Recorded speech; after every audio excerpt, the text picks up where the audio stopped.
Hi dear student, मैं रामकिरण पनका आप सभी का आर के पनका एजुकेटर में स्वागत करते हैं। तो जैसा कि आप जानते ही हम कक्षा 10वीं का गणित विषय पढ़ रहे हैं और अभी हम फर्स्ट अध्याय को देख रहे हैं जिसका नाम है वास्तविक संख्याएं। और इस अध्याय में हम अभी प्रश्नावली 1.1 के क्वेश्चन को कर रहे हैं। तो आज हम इस वीडियो में प्रश्न नंबर 6 और प्रश्न नंबर 7 को देखेंगे। ठीक है, तो देखिए प्रश्न नंबर 6 में क्या कहा है। इसमें लिखा है कि व्याख्या कीजिए कि 7 × 11 × 13 + 13 और 7 × 6 × 5 × 4 × 3 × 2 × 1 + 5 भाज्य संख्याएं क्यों हैं। देखो यहाँ पे कोई संख्या था तो उस संख्या को इस रूप में उसने लिख दिया है ना, और एक संख्या और था, मतलब यहाँ पे दो संख्या है। कोई संख्या रहा होगा जिसको उसने इस रूप में लिखा है ना, एक संख्या को, और दूसरी संख्या को इस रूप में लिखा। अब ये पूछ रहा है हमसे कि ये भाज्य संख्याएं क्यों हैं। ठीक है, तो हम थोड़ा सा भाज्य और अभाज्य के बारे में यहाँ पे जानते हैं पहले। ठीक है, ताकि हम इस कंसेप्ट को समझ पाएँ कि ऐसा क्यों लिखा है ना, फिर इसको हम कैसे बताएंगे, और अगर हमने बताया तो वही आंसर इसका क्यों है। ठीक है, तो आप थोड़ा सा समझिए कि भाज्य और अभाज्य संख्याएँ हम कहते किसको हैं और उसके साथ हम क्या क्या कर सकते हैं। ठीक है, तो देखिएगा ध्यान से। जैसे मान लो यहाँ पर आपको पता ही होगा, अगर ये 4 है, ठीक है, तो ये भाज्य है कि अभाज्य।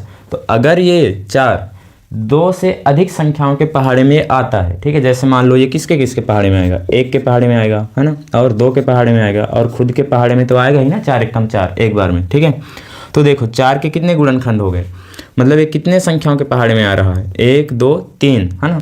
अगर कोई संख्या है ना 2 से अधिक संख्याओं के पहाड़े में आता है तो वो भाज्य संख्या होता है। इसी को हम ऐसे बोलते हैं कि जिस संख्या के 2 से अधिक गुणनखंड होते हैं है ना, वो भाज्य संख्या कहलाता है।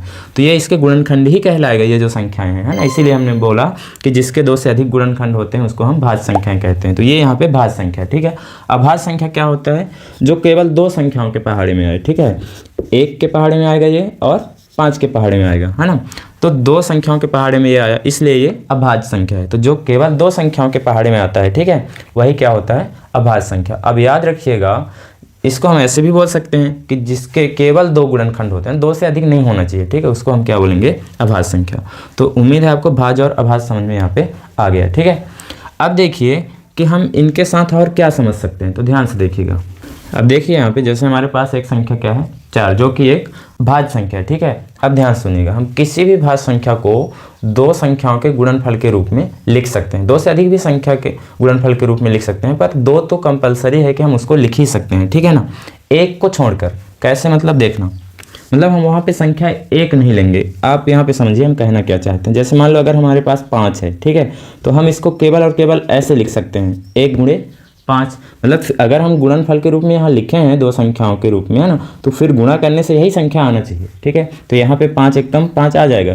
तो हम 5 को भी तो यहाँ पे 2 संख्याओं के गुणनफल के रूप में लिख दिया ना। तो हमने बोला कि 1 नहीं लेना है, 1 के अलावा जो भी संख्याएं आते हैं उन संख्याओं के गुणनफल के रूप में हमको लिखना है। तो ये केवल हम भाज्य संख्या के ही साथ कर सकते हैं। ठीक है, कि हम उसको 2 संख्याओं के गुणनफल के रूप में लिख सकते हैं है ना। और जो 2 संख्या लेंगे उसमें 1 नहीं लेना है ना, यहाँ पे 1 नहीं होना चाहिए। बाकी और जितने संख्याएं होते हैं उन संख्याओं के गुणनफल के रूप में हम लिख सकते हैं, और केवल हम भाज्य संख्या को ही लिख सकते हैं ऐसे।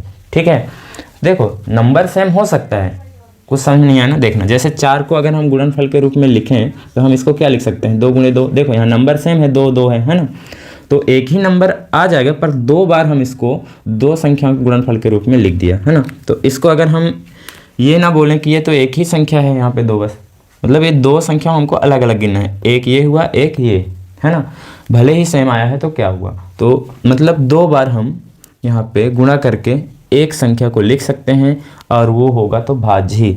अब यहाँ पे 2 बार यहाँ भी तो है, लेकिन हमने बोला कि 1 नहीं लेना है। ठीक है, 1 नहीं आए बाकी, और अगर किसी नंबर जैसे मान लो 5 आपको लाना है, तो क्या और कोई संख्या 1 के अलावा यहाँ पे और कोई नंबर आप लो, उसके साथ अगर आप गुणा करोगे तो क्या 5 आएगा, तो नहीं आएगा। ठीक है, अगर आप 5 भी लोगे ना तो ये तो फिर 25 बन जाएगा ना।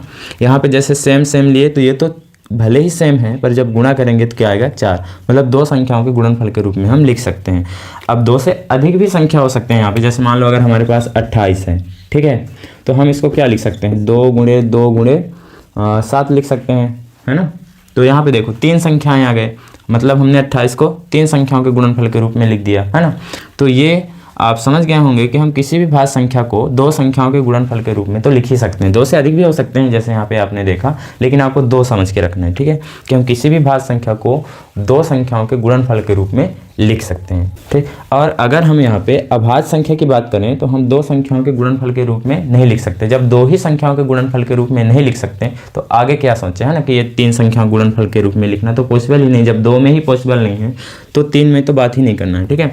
अब आप ये मत करिएगा कि सर जैसे मान लो और अभाज्य संख्या देखो 7 है, ठीक है, ये हमारे पास क्या है अभाज्य संख्या 7, हम इसको केवल और केवल ऐसे लिख सकते हैं। तो आप बोलेंगे कि यहाँ दो संख्याओं गुणनफल के रूप में तो हो गए, पर हमने क्या बोला, एक को नहीं लेना है। अब एक के अलावा और कोई नंबर लाओ कि इसके साथ गुणा करें, या फिर कोई और नंबर है उनका गुणा करें, तो क्या आएगा 7, तो ऐसा पॉसिबल नहीं है, ठीक है। अभाज्य संख्या के लिए भाज्य संख्या को हम कर सकते हैं, दो संख्याओं के गुणनफल के रूप में उसको लिख सकते हैं। तो उम्मीद है आपको यहाँ पे समझ में ये चीज़ आई होगी।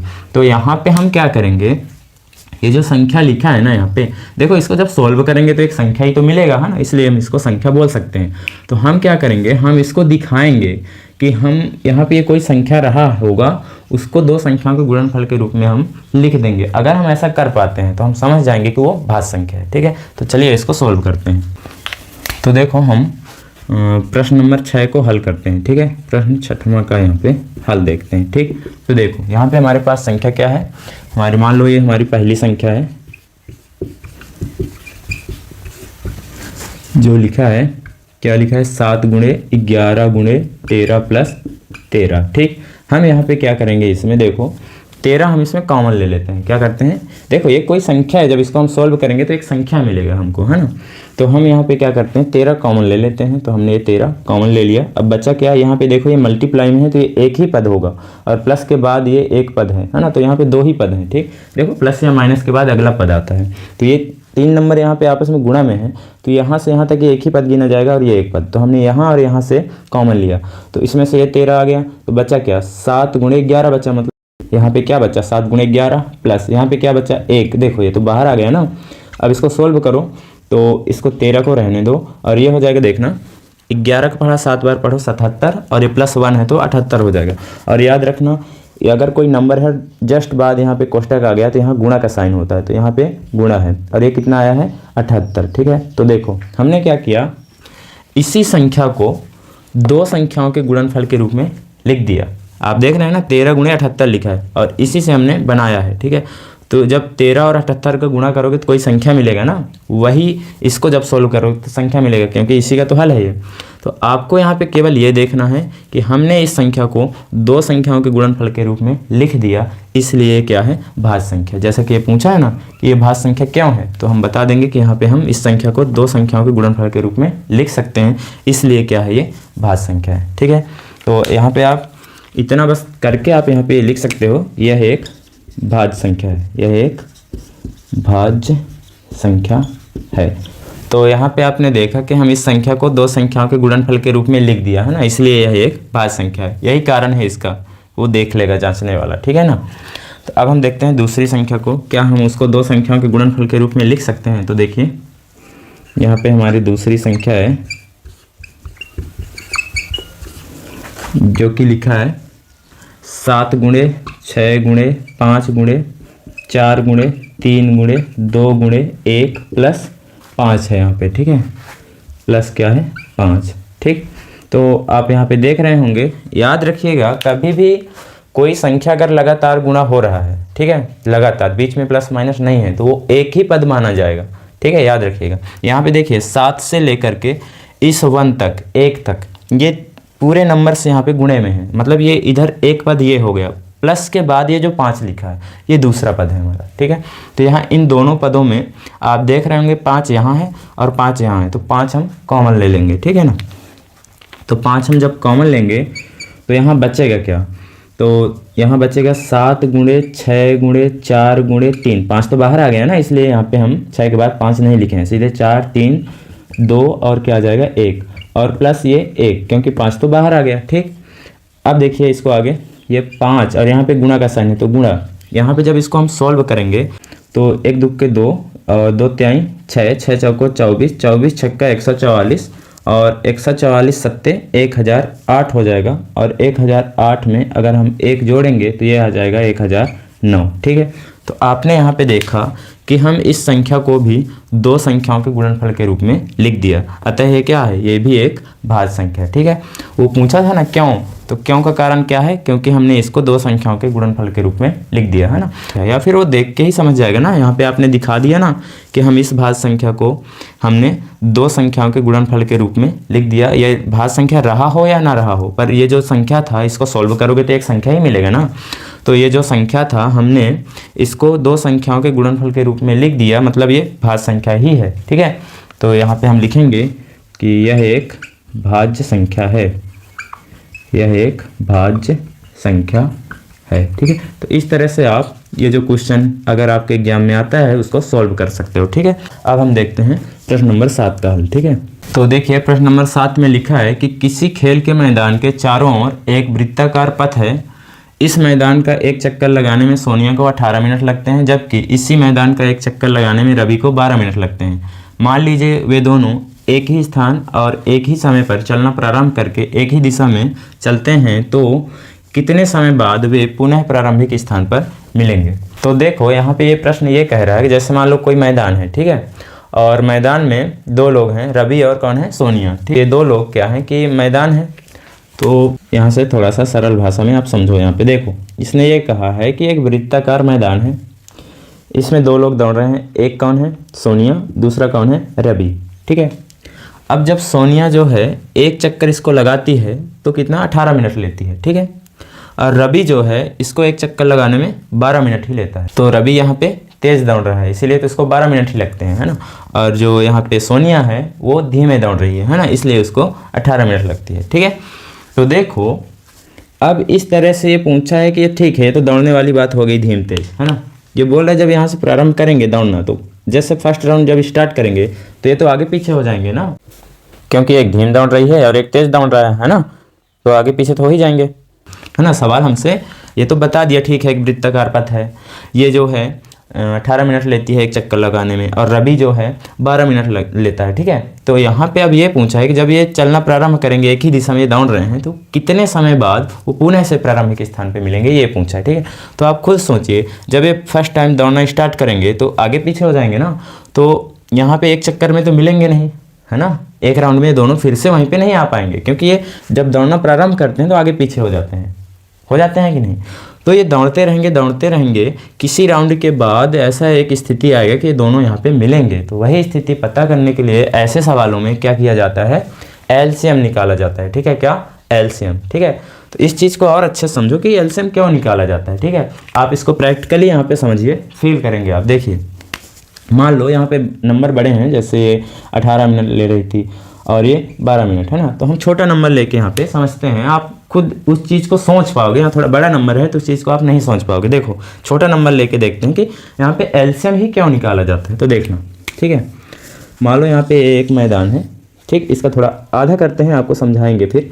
ये हमने वृत्त का या पथ का जो मैदान है यहाँ पे सर्कल टाइप का, उसका आधा कर लिया। ठीक है, अब मान लो यहाँ पे दो लोग हैं, ए और बी। ठीक है, ए क्या कर रहा है, यहाँ पे देखो 2 मिनट में इस मैदान का एक चक्कर पूरा कर लेता है, कितना, 2 मिनट में। ठीक है, और जो बी है इसी मैदान को एक चक्कर पूरा करने में 4 मिनट लेता है। समझना इस चीज़ को, है ना, ये चीज़ समझ में आए कि नहीं। देखो जो ए है इसी मैदान का एक चक्कर लगाने में केवल 2 मिनट लेता है, और जो बी है इसी मैदान को एक चक्कर लगाने में क्या करता है, 4 मिनट लेता है। अब समझना, हम क्या करते हैं, यहीं से दोनों को दौड़ाते हैं। ठीक है, यहीं से दोनों को एक ही दिशा में दौड़ा रहे हैं। हमको पता करना है कि ये पुनः से यहाँ पे कब मिलेंगे दोनों एक साथ, जैसा कि पूछा है ना कि कितने समय के बाद वे पुनः प्रारंभिक स्थान पर मिलेंगे। ठीक है, तो देखो कितने समय पर मिलेंगे, यहाँ देखना, है ना।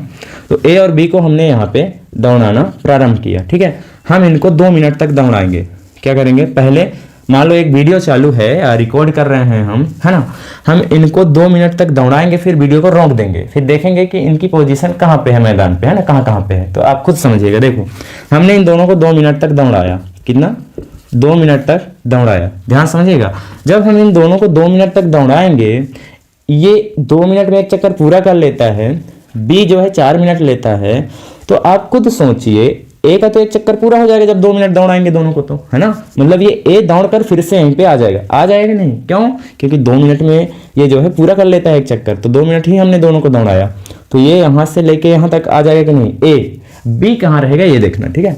बी 4 मिनट लेता है, इसका मतलब वो आधा ही दौड़ पाएगा, है ना, क्यों, क्योंकि इसको 2 मिनट का ही टाइम मिला ना, तो 2 मिनट में वो यहाँ आ जाएगा, कौन, बी आएगा कि नहीं।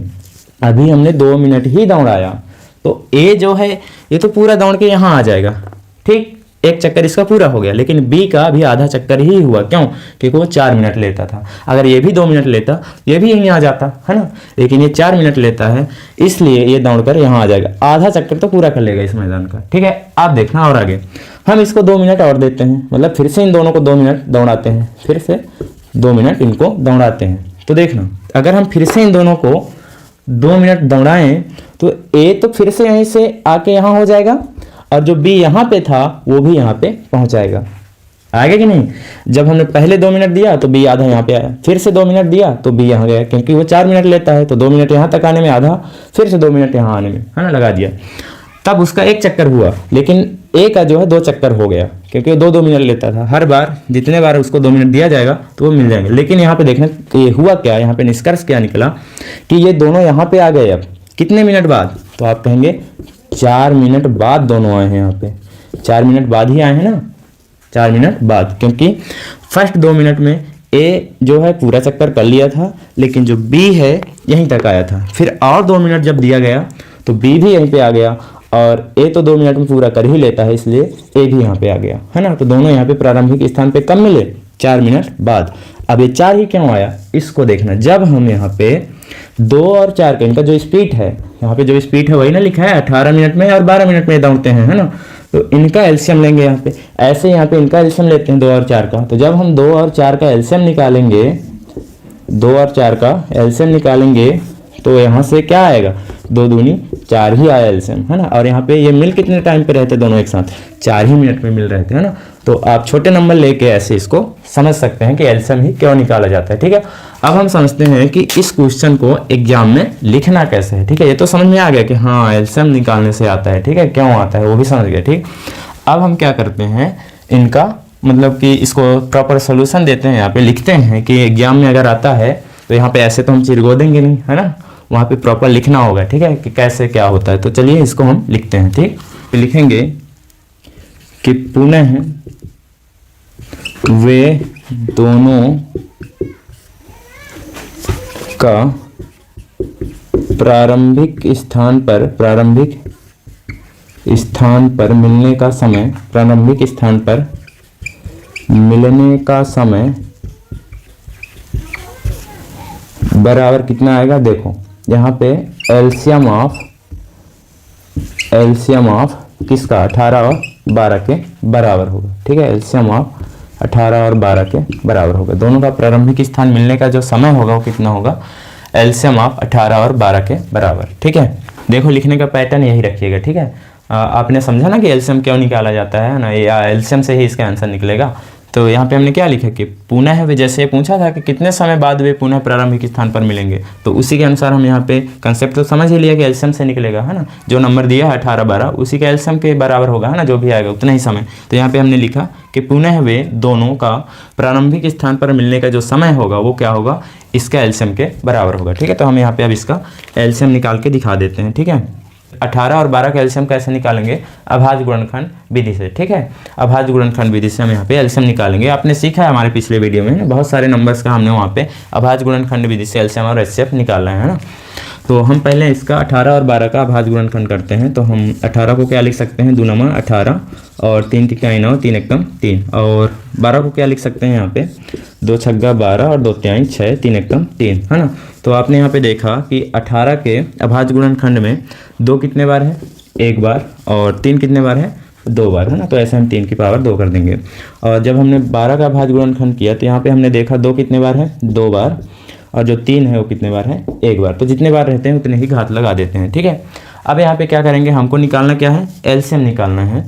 इसलिए हम यहाँ पे क्या करेंगे, एलसीएम निकालते टाइम देखो यहाँ पे जब हम संख्याओं का अभाज्य गुणनखंड करते हैं तो यहाँ अभाज्य संख्या आता है। तो एलसीएम निकालते टाइम इन्हीं अभाज्य संख्या में से हम जितने भी अभाज्य संख्या आए हुए रहते हैं सबको लेते हैं और उनकी बड़ी घातों को। तो आपको यहाँ पे कौन कौन सी अभाज्य संख्या दिख रहा है, तो आप कहेंगे 2 है और 3 है। 2 और 3 के अलावा यहाँ पे कोई भी अभाज्य संख्या नहीं है, तो हम 2 और 3 को लेंगे और उनकी बड़ी घातों को आपस में गुणा कर देंगे, वही हमारा एलसीएम होगा और इस प्रश्न का उत्तर भी वही होगा। ठीक है, तो यहाँ पे 18 और 12 का एलसीएम हो जाएगा। देखो 18 और 12 का एलसीएम क्या हो जाएगा, हमने अभी बोला कि इनमें जो यहाँ पे अभाज्य संख्या दिख रहा है उनको लेना है, तो 2 है और उसकी बड़ी घात ये वाला लेंगे। ठीक है, इसको नहीं लेना है, 2 की घात ज़्यादा क्या है ये ना, तो इसको लेंगे। ठीक है, और 3 की घात 2 ये वाला लेंगे। ठीक है, इसको गुणा करो तो कितना आ जाएगा, तो ये हो जाएगा 2 दूनी 4, यहाँ पे 4 लिखा है और 3 का वर्ग 9, तो 9 चौको 36।